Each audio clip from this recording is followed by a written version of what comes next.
on Dr. Phil. She swears her ex is stalking her. Are you texting her 30 times a day? No. He claims she's delusional.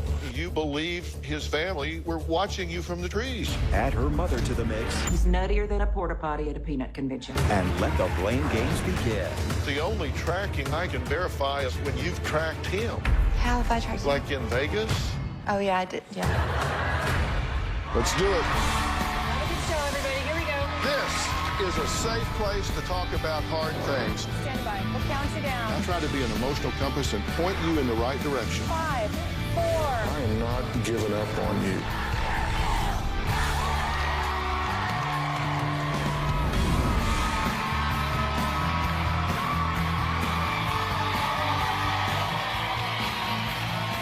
Hey, guys. How are you? Well, how does that song the kids sing in the playground go again? First comes love, then comes marriage, then comes baby in the baby carriage, right?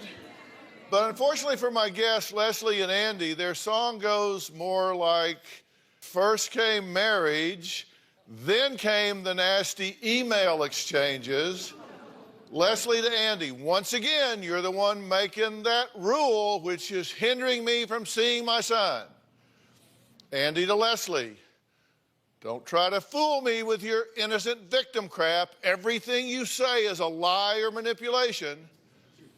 Then came a physical fight, leading to Leslie's arrest. Then came a prison stint, CPS on direct dial, and a wife with delusions that her husband was bugging her phone and her in-laws were, get this, wearing camouflage and spying on her from the trees. Or was it a delusion? I was married to Andy for 7 years. We recently divorced and we share a 5-year-old son. My ex-husband Andy is the most condescending, controlling person I have ever met in my life. The first time I saw The Rage, he accused me of manipulating him into getting pregnant, and he actually raised a hand to me. Different ways that Andy was abusive to me was he put his fists through doors. He dragged me around the car by my hair one night, and he kicked me in my ass, and it was the most humiliating thing. Even at the very end of my pregnancy, he shared with the Bible study group that his wife was as big as a house. He was not sexually attracted to her anymore, and she was annoying as hell. I've never been treated with such utter disrespect and hatred in my entire life by anybody. In 2011, 5 police officers showed up at my house to arrest me for a prescription fraud charge. And Andy had called the detective and tipped them off that I had done it. And I was arrested and spent a year away from my child. My ex-husband has primary custody and I have visitation. I want joint custody. I am the best thing for my child, but I literally hate Andy for what he has done to me. Well, Leslie also accuses her ex-husband of cyber-stalking her, including tapping her phone and tracking her every move via GPS. Here, take a look. I believe that my ex-husband is stalking me. He has used spyware on my phones and in email accounts and text messages. I believe that he has had a GPS actually hardwired into my car and maybe even a recording device. So the way that he harasses me today is his text messages will come through and there will be like 32 texts that come in all at once. There is things on my phone that nobody can explain, like I'm having a conversation with somebody in my house or in my car, and I will say a term like, oh, God, Andy is so bipolar. And the next thing I know, he's texting me. I am not bipolar. At one time, these mind games and harassing emails and text messages, they started to make me extremely paranoid. I feel at all times like I question whether or not I'm going crazy. I think that his ultimate goal is to break me down. If he can't have me, he'll ruin me to a point where nobody else will want me. Okay, Leslie, let's just get right to this, okay? You think he wants you back. Yes, sir. So you think he's doing this to force you into dependency? On him, yes, sir. Is he stalking you? I know that I believe 100% in my heart he is. Is he emailing you and texting you Yes. 20, 30 times a day? Yes, sir, that is true. What's he Yes. say? Most of the time it's just degrading. Sometimes it's, he goes to, I'm a wonderful person, and it flip-flops back and forth so much. It's either I'm the greatest thing since sliced bread, or I'm the worst thing that ever was put on the face of this earth. You never know. Well, Leslie's ex-husband, Andy, says she's delusional, paranoid, a bad influence on their 5-year-old son, who sent me a plea saying, Dr. Phil, can you get my mommy and daddy back together so they don't fight anymore? Leslie has been accusing me of stalking her, messing with her phones and computers and spying on her. All this paranoia that went on for years. The mindset and the actions are generated by drug use. I decided maybe it'd be good if we go on vacation. I found this big log cabin. It was secluded. What I had hoped would be coming back together. Yet what happened was her stating that there's people spying on her in the trees, top of the house, people following us in cars. Our relationship got so strained and chaotic. I was just fed up with all the insanity. I love Leslie, and I hate seeing what addiction has done to her. I felt I needed to be responsible for my son and prevent them from being together. Good to meet you. Are you stalking this woman? No. Are you emailing or texting her 15, 20, 30 times a day? No, I don't know why my texts go out, all divided up. So you send really long texts? Yeah, anything that's more than 3 or 4 lines will split up. Are you in love with her? No. You're here because you want custody of your 5-year-old child. No. I'm here because I want the harassment and the ability to be able to parent my child without the fear of him or his family calling CPS on me, or being followed or monitored by him or his family or CPS. And I want joint custody of my child if and only if I can get a job where somebody doesn't call and sabotage it, and I have a place to live where nobody is in control of taking it away from me. And if I piss my mom off just the right way, she's gonna kick me out of the apartment that I live in that I have to have in her name because I can't get an apartment with a felony. How long you been in that apartment? Since July 3rd. Seems plenty of time to find a job. I don't have the luxury to sit on my butt with the responsibility of taking care of a child. I don't have a spouse to hang out and unemployed and sit and talk to the cleaning lady that I pay for. I'm not sitting around my apartment talking to a cleaning lady You that were you're at the paying house for 6 years. You want to pay the rent. You don't want somebody. Well, you don't want somebody kicking you out or controlling you, but you won't do nothing about it.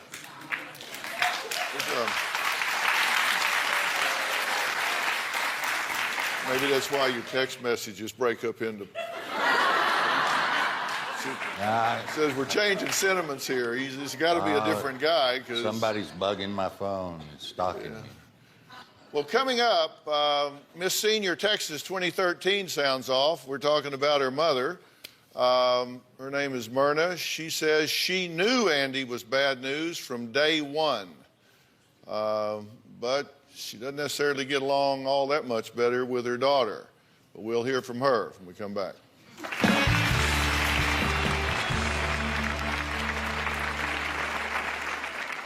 The last time I was at Leslie's home, her phone just started pinging and pinging and pinging and pinging. And I said, what is that? And she said, oh, it's text from Andy. And I said, well, how many are there? And she said, 26. That's just ridiculous. And later... If I thought for a second I could get by lying to you, I mean, I'm not stupid. I knew that y'all would know the truth about all of this.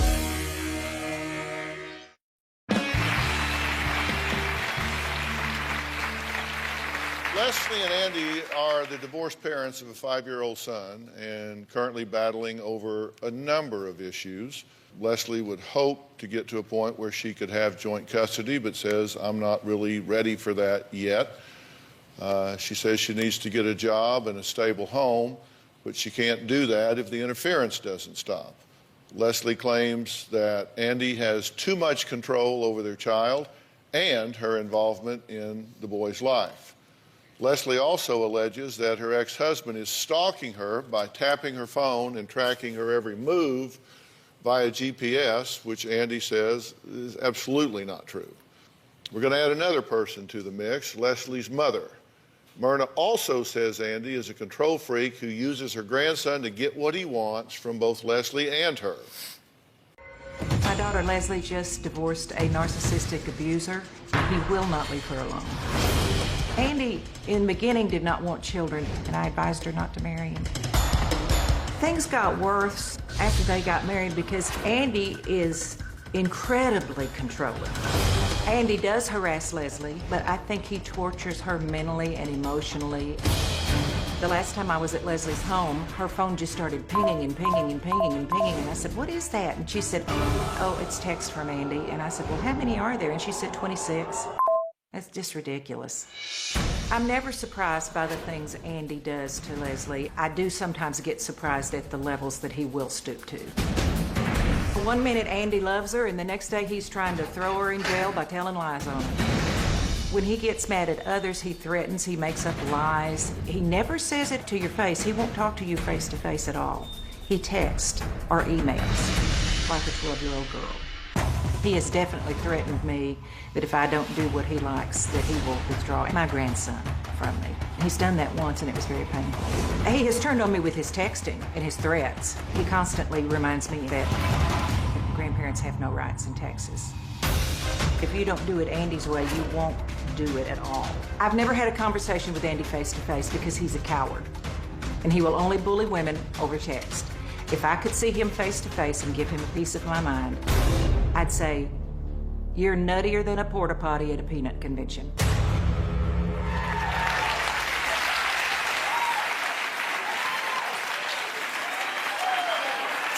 Well, you think he's stalking her? I don't know, Dr. Phil. I know some horrible things he has done to her. Like what? Like, she got out of the hospital from having her baby on Thanksgiving Day. She didn't have any clothes. He didn't call her. He didn't tell her he was going to not come and get her. He left her standing there, and she had to call her hairdresser to bring her some clothes and go home because he had gone to Thanksgiving dinner at his sister's house. What was the problem when she delivered the baby and she admitted she'd been on methadone while pregnant? Mm-hmm. And my son spent the first 30 days of his life in NICU being detoxed off of methadone with morphine. And you thought that was still okay to do that to your wife? You think she was okay doing that to my son? No other man's going to do that to his wife who's just had their baby. No wife is going to do what do you think about a woman that's using I'm not going to validate what you've done. What you did was wrong. Child. It was wrong, and that's the way you do. You withhold and from the beginning you admitted. You found out it bothered her to be excluded, and you withhold your emotions from her. You've always done that. No. One day you love her dearly, the next day you don't even want to talk to her. So that was not right. That was not right. Sorry. Well, you're welcome to believe that. And I do. Well, do you feel that you feel he had a legitimate complaint if he finds out that his child is born addicted to drugs? I can understand his being concerned. I mean, he could have called me. I need you to go get Leslie. I'm upset with her, and I would rather not go get her. Don't just leave her. Wonder why she called her hairdresser instead of you. Well, she and I have been off and on for more than 20 Your whole years. life? No, not our whole life. Well, not our whole the life. 9 You weren't years there I've our been whole in y'all's life and the stories I've been told by Leslie before that, it started a long time ago. Guys, this is about our I child. agree. This is not But you about made it who's about done what worse, stalking. because I have done some terrible things. You made it about stalking, Leslie. I begged you to give me a polygraph. You picked the place, the time, the person, and the questions. We've done I'll that show before. up and pay for it. We've done that before. We've done that before, and you accused me and the guy you picked of being in cahoots. And that's my fault. How? I didn't say it was your fault. That's the reality. I asked the question. I'm trying to find out what family situation this child's embedded in. You need to make up your mind about why you're here. You wrote me. I didn't stop your car on the street.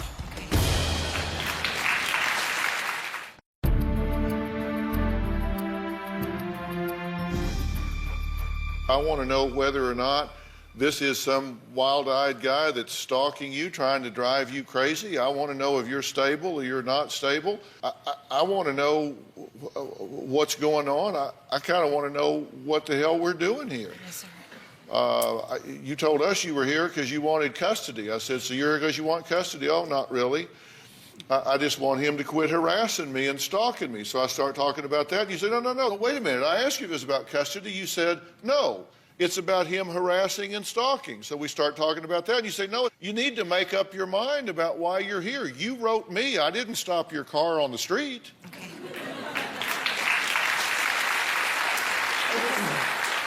It was the cut downs between the two of them that I felt like I needed to say that. That's Well, Dr. Phil asked me what he had done, and I was telling him. okay. I'm sorry. Y'all can tell your lies. That is You're not a welcome. lie. You did that. Are you tracking her? No, but I bought 18 iPhones in 2 years before she got booted out. I've had to replace hard drives on 7 computers. She killed your computer. And said, Why are you doing all that? Because she kills them all. And I got to work for a living. Why does she kill them all? Because she's tripping out on, She thinks they're bugged, yeah. and so she smashes them or something? Is that what you're saying? She's smashed my iPhones before. She's cut screens off my patio because they were trick solar screens. Yeah. I mean, she's putting passwords on the hard drive. A whole lot of IT people don't know how to do that. And, you know, she's messed up when she's doing it, and then she don't remember what she put on there. Mm-hmm. But, you know, all of that's costing money. All that's creating tension. You know, I've been ugly. I've been accused of I'm the one making her use, but if I had that kind of power, I would make her stop. I've never stalked her, never followed her. I'm asking you if you're tracking her around because, I mean, could be, I suppose, legitimate reasons for doing that. If you're worried about her well-being, if you're afraid she's getting into drugs, if you're afraid she's going to do something with your son. I mean, if you're paying attention to where she's going or what she's doing, I'm just asking: Are you paying attention to her? Are you following her life and seeing what's going on? Yeah, and not physically going out and following her, nor have I ever asked anybody to, paid anybody to. But I want to know where she's at, where her head's at before my son's with her. Mm-hmm. You know, because we went with after the divorce. I worked with her. I was giving you more time with our child than I needed to or was told to. Do you want more time with your son? Yes. But you did a total 180 flip. You weren't going to pick him up from school anymore. You were going to stick to the schedule. And that happened like that on a dime, which to me, with your speaking and all that, said you were using again. We have explained that multiple times. Every time she had him, you harassed her. Are you going to take him Thursday night? And she'd say, no, 2 hours on Thursday night. Let me finish. She wouldn't Let me respond. finish. Why are you two not speaking right now? You've not been speaking since you got here. Would you like to explain it? Go ahead. No, I'm asking you. Okay, when we got here Sunday night, Can I get the short version? yes, Leslie is on drugs, and she gets very volatile when she's on drugs. And I'm going on national TV admitting to all of this. There's no other reason why anybody on the face of this earth would be sitting in this chair right now. And later, paying it forward. How an 8-year-old nearly brought a soldier to tears. It's incredible being recognized in such a manner. I look at it every day.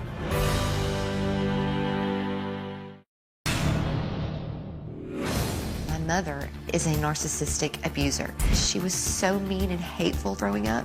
My mother looked at me one time and told me that she hated me, and she repeated it 3 times. She looked me right in the eyes when she said it. That hurts. When we talked to you in our initial conversation with you, you said that you had been clean since '09. Then when we fill out our initial intake form with you, you actually said, well, I did meth in October of 13. Then at another point in the interview, you said he reported to CPS that you were doing meth in October of 14, and you said, and that was true. Okay, then we did a drug screen on you when you got here, and you tested positive for meth and Vicodin. Yes, sir. So that's 09, 13, 14, and 15. You said you were clean since 09, but then in October 13, October 14, and October 15, positive, positive, positive for drugs. Those are the only 3 tests that I have access to. Every time you've been tested in the last 3 years, you're testing positive for meth, which suggests to me I have a problem. that every time you've been tested, that's 100% of the time, you're still doing meth. And Dr. Phil, I don't know about the other the ones you're talking about. Me saying that I haven't used since 09, because even these two sitting right here know that that's not true. I've definitely been using since 09, or CPS would have never been involved in our life. I know that over the phone, there are times that I've been scared to tell anybody the exact truth, because I'm afraid that he's monitoring it and CPS is going to show up at my doorstep. But I have never been more utterly honest than I have with your staff. I said, but if you're asking if I'm clean, I would rather wait till I get there to answer the question. I don't know why in my head I was thinking that it's easier for me to answer the question if I'm about to go on national TV and admit to everybody that I'm using. And I have been brutally honest about what I have used and when I have used it. And I'm going on national TV admitting to all of this because I want help for me and I want help for my son, and there is no other reason why anybody on the face of this earth would be sitting in this chair right now admitting on TV that they are a drug addict. If I thought for a second I could come on this show and get by lying to you, I mean, I'm not stupid. I knew that y'all would know the truth about all of this, and there's no other reason why I would be sitting here today if I did not want help. You say you want help, but then you got here and at 7 o'clock, you say, I'm too tired to do the interview. I was scared. And so your mother says, you better do this interview, you little bitch, or I'm going to kick you out of the apartment and report you to CPS. I did say it. I know. It's taken such a huge amount of strength and courage for me to come on national TV and admit to the one thing that I know will take my child away from me. You say that you're doing the one thing that would get your child taken away from you. You don't have custody of the child now. Well, I'm in And the truth is, you may be doing the one thing that would ever give you an opportunity to have access to your child, is to stop this ridiculous self-destructive behavior and get yourself straightened out. And, you know, you talk about him tracking you, but the only tracking that I can verify at all is when you've tracked him. How have I tracked him? Like in Vegas? Oh, yeah, I did, yeah. Oh, yeah. That was before the cyber stalking started. You say he's accusing you of being paranoid and all of this stuff about his family being in the trees watching you, but you do admit that you at one point believed that his family were wearing camouflage in the trees, watching you from the trees. I did. And you're like crawling around. No, I didn't crawl around. Yeah, you did. No, I didn't. Up this embankment of It wasn't crawling, Andy. It was walking. No. No, you did everything in your power to make my paranoia worse, and you know it. Okay, that's why I took you on a vacation. No, to you get took away. me on a vacation to absolutely terrorize me. Yeah, the 'cause that entire sounds vacation. really good to me. It is. You're just that sick. The question is, what is the best for their 5-year-old son in the middle of these warring parents? What role can Leslie's mother, Myrna, play in making things better or worse? And what can Leslie do if she is ever going to turn this situation around? I'll be right back.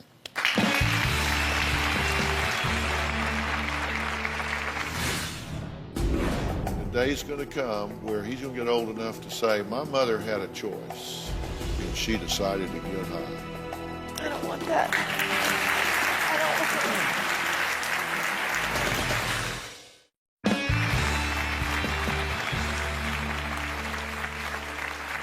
that. Leslie and Andy were married for 7 years, but during those years, there were fights that sometimes became physical. There were arrests, there was drug use, accusations of stalking, and in all of that, there's a 5-year-old little boy that, just wants peace.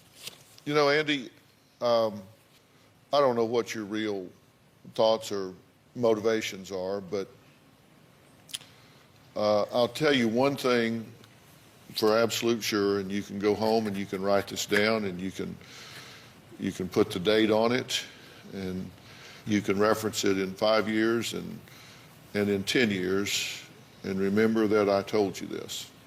You can win today in terms of having undivided loyalty and allegiance for your son, and it can turn out to be the biggest loss of your life, because I will promise you the day will come that little boy will become a young man, and he will say, why did I not have my mother in my life? And why, as my father, did you not do what was necessary for her to be in my life? What you want is for him to grow up one day and say, they got a divorce and there were some real rough patches,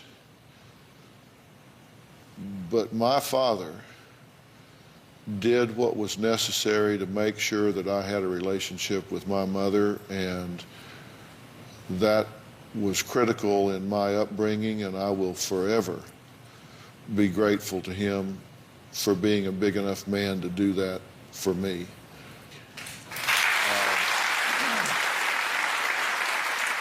And Leslie, look, I don't know how or why you have gotten into this situation. I know a fair amount of it. You have some ownership in that, but you're the one that has made the choice to do the drugs. You're the one that makes that choice again every day. And they're going to kill you. They're going to kill your family. They're going to rob your son of his mother. And the day's going to come where he's going to get old enough to say, my mother had a choice. She either had a choice to get high or put me in her lap and read me a story, and she decided to get high. I don't want that.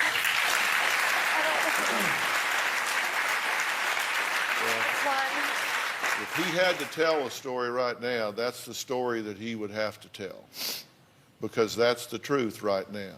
You have not done what is necessary to get yourself in a position to be a responsible influence, a responsible presence in that young man's life. And now he may be the biggest jerk to come down the road in 100 years. I don't know. I don't know him. He may not. She may be a nightmare of a mother. Don't know. But I know this. You have a choice to make. And you can say, I showed up at court and I took that drug test knowing I would fail it and I'll never give up on my son. That's a great speech. That's a great speech. Those are impassioned words.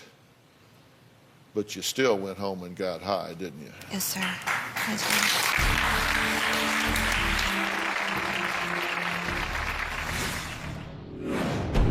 did. I'm your worst nightmare. Because I don't buy manipulations. I think you do.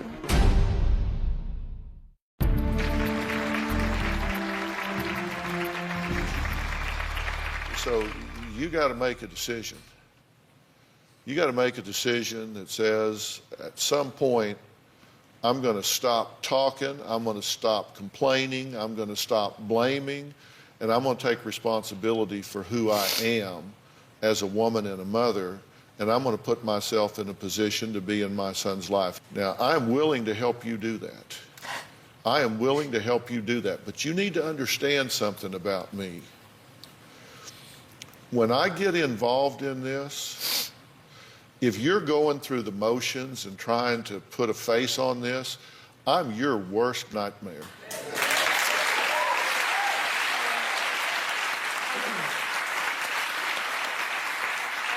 Because I don't buy manipulations. I think you do. If I get involved in this, I never surrender to the disease. Okay. I never surrender to the disease. I'm not going to put you in some 28-day wonder program somewhere that you go down there and tell everybody what you want to hear. You know what? Everybody's a star in rehab. It's what you do when you get out. And if you come out and have to scrub toilets, scrub floors, wait tables, or whatever you have to do, and live in a shoebox, you do what you have to do to get yourself solid and become an influence in that child's life. And if he's got a brain in his head, and I believe he does, he's going to support that. Now, you may not ever like each other, and that's okay, but you can learn to co-parent. But you cannot co-parent if you are a drug addict. Absolutely. And there's Origins Behavioral Health Care, which, in my opinion, is the nation's leading dual diagnosis treatment center. And when I say dual diagnosis, Yes, sir. you got a lot going on with you. I know what it is. It's not just drugs. A lot of what you're doing is self-medicating anxiety and depression that you've been carrying for a long time, in my opinion. I haven't diagnosed you, but I'm a pretty quick study. And I think there's a lot going on there. And this is located on South Padre Island and in West Palm Beach, Florida, and Vero Beach, Florida. And we'll make a decision on where's the best place for you to go. But they offer very sophisticated gender-specific treatment programs. Sure. They're very customized. They specialize in what you need. And they'll deal with the psychological disorders and the addiction. I don't know how long you'll be there. Because they work the criteria. You will be there until. Yes, sir. I guarantee you it won't be 30 days. Okay. But you will come back with your head on straight. I want it. And I assume you support this. Absolutely. I assume you support this. And if not, then they have to be out of your life. Yes, sir. You can have a relationship with this son, never see him again. It's called intermediaries. But it begins with you. You've got to clean your own house. Sir. And what he does or doesn't do doesn't matter. This is about you getting straight first. Then you come from a position of strength as a mother, strength as a woman. We got a clear understanding? Yes, sir. And that means you go down there and you lean into this program. When you leave, there is no coming back. I'm going to give you one shot. You better grab on and hang on. I will. Fair enough? Okay. All right, deal? Okay. All right, coming up, you won't believe what an 8-year-old boy did when he found some unexpected cash. We're going to find out when we come back.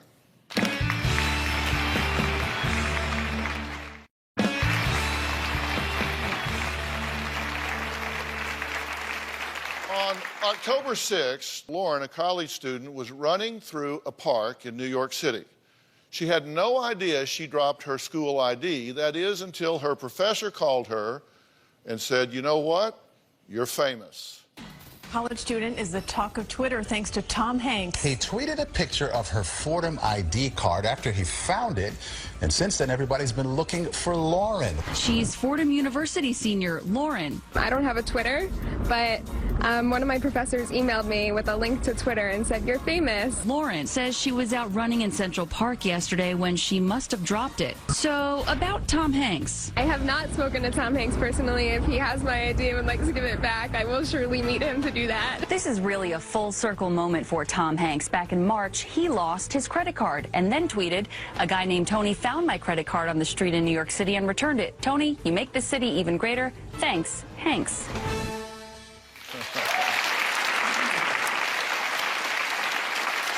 Well, Lauren did get her ID back from Tom Hanks, and her roommate recorded the exact moment she opened a very nice surprise. Take a look.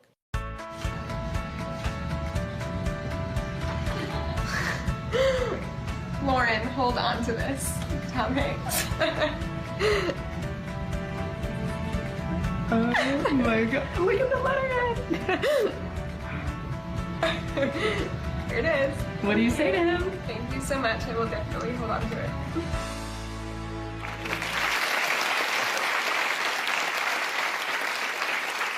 All right, Lauren joins us now via Polycom. Lauren, how you doing? Hi, I'm great. How are you? Well, I'm okay. We just looked at the footage when you opened that note. Nobody had ever seen that before. That had to be a surprise. That was definitely a shock, a really pleasant surprise. It's nice that somebody's there looking out and giving stuff back. Okay, so are you going to run through Central Park now, dropping stuff everywhere you go? I think myself and the rest of Fordham University plans on just throwing their IDs all over the place. Well, go study. You're in school. I will. Thank you. All right, Lauren, thanks so much.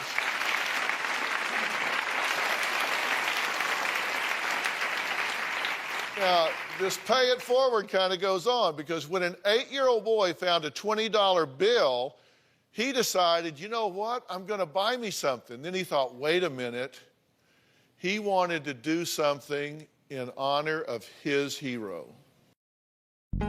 Here at the Ohio Air National Guard Base near Toledo, This is the 180th Fighter Wing. Lieutenant Colonel Frank Daly still can't believe the honor recently bestowed upon him. It's incredible being recognized in such a manner. It happened at a Cracker Barrel, of all places. As the security camera shows, Lieutenant Colonel Daly entered the restaurant on February 7th for an early lunch. At about the same time, 8-year-old Miles Eckert came in with his family. Miles, in the green hoodie, was very excited. He just found a $20 bill in the parking lot. Just sitting there? Yeah. Did you start thinking of what you could spend it on? I kind of wanted to get a video game, but then I decided not to. He changed his mind when he saw that guy in uniform. Because he was a soldier, and soldiers remind me of my dad. And so, with his dad in mind, Miles wrapped the 20 in a note that read, "Dear soldier, my dad was a soldier. He's in heaven now. I found this $20 in the parking lot when we got here. We like to pay it forward in my family. It's your lucky day. Thank you for your service. Signed, Miles Eckert, a Gold Star kid." You've read it more than once? I look at it every day. Well, Miles, now 10, and his mother Tiffany are joining us via Polycom. Hi, Dr. Phil. How are you? I am well. How are you? How you doing, Miles? Good. That's a good-looking bow tie you got on there. Say thank you. Thank you. Well, you certainly wear it well. So we were just watching the story about you finding that $20 bill and passing it on. I thought that was really a kind and big boy thing to do. What made you decide to do that? Because it was the right thing, and that's how my mom taught me. Aww.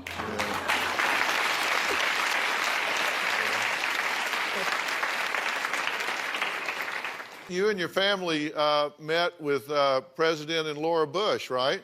Yeah. It was fun, but I was also nervous because it was a president, and I've never met a president before.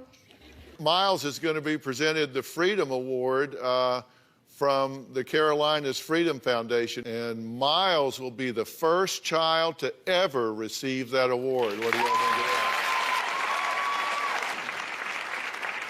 that? And by the way, I want everybody to know that Miles' act went viral, and he has raised $1.8 million for soldiers. How about that? Thanks a lot. We'll see you next time.